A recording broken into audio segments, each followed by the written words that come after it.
It's time for Q&A with the Credit Game. Let's just say that you went into a consumer proposal. Okay.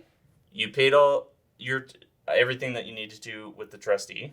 You did your 2 counseling sessions. You're all complete. You receive your shiny certificate of completion. I framed it. You framed it. You're free. Would you assume that you're good to go? Like I would just get credit anywhere I go? Yeah. No. Oh, you're such a smart pupil. Why? No, but I honestly wouldn't because I don't know. I would just assume that I have bad credit now forever. Okay, so that's a great point. I never thought of that. But you're right. Some people do think that they have bad credit forever, which is not true. So that's a good point. Okay. I just not where I was going with this video. Sorry about that. That's okay. So the good news is it's not bad forever. Okay, good. Pessimistic Jess over here. Yeah. And then on the flip side, a lot of people think that they're done, they're good to go because they received the certificate of completion. Oh, so they think they can just go into a bank and be like, ooh, get me credit. Exactly. Oh, that's cool. So, but you can't. But you can't. Oh, okay.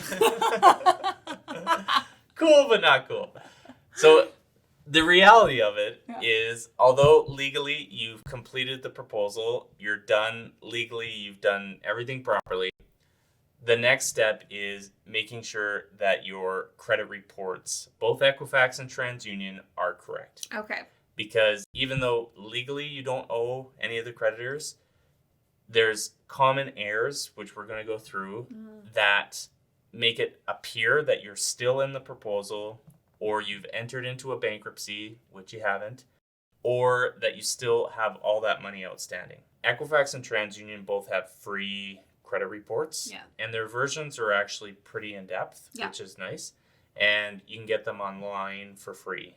I don't suggest grabbing a third-party credit report like Borrowell, Credit Karma, or ClearScore, or anything like that at this point, because they don't always show the correct details in order to know. So first, get a copy of your report, and then what we're going to do is go through some examples of what is commonly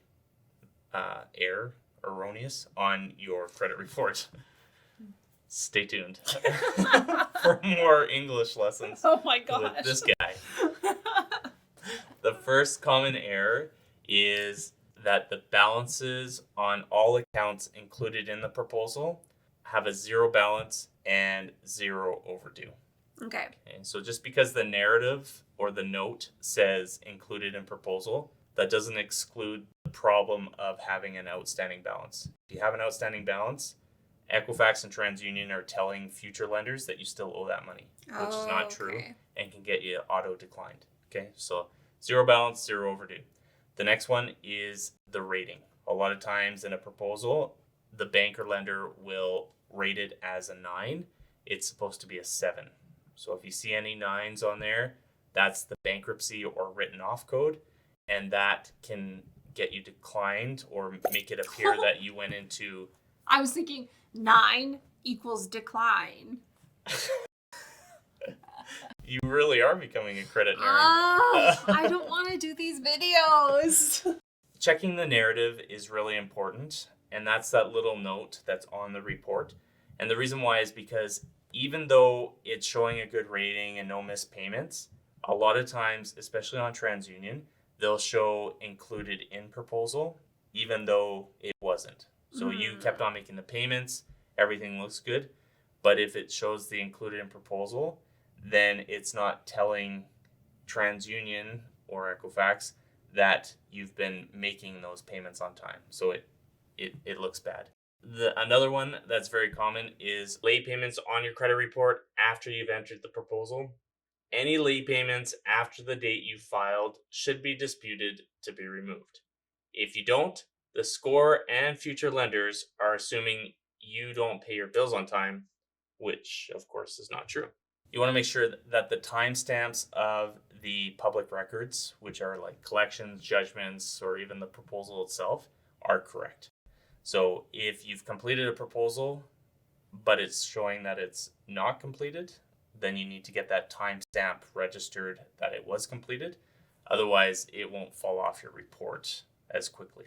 Okay, that Okay. kind of went over my head, but I feel like So just make sure that the timestamp is on there if you've completed or when you've completed it. Oh, So okay. it matches. okay. For a collection or judgment, it wasn't registered after you filed for the proposal. Okay. So just go through the information.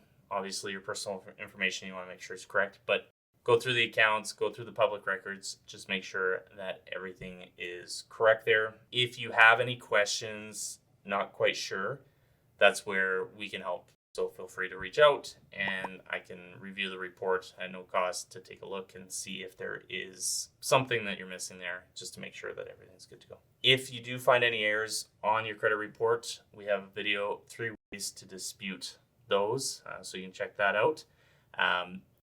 When trying to rebuild your credit, if these errors aren't fixed, most likely you're going to get declined automatically.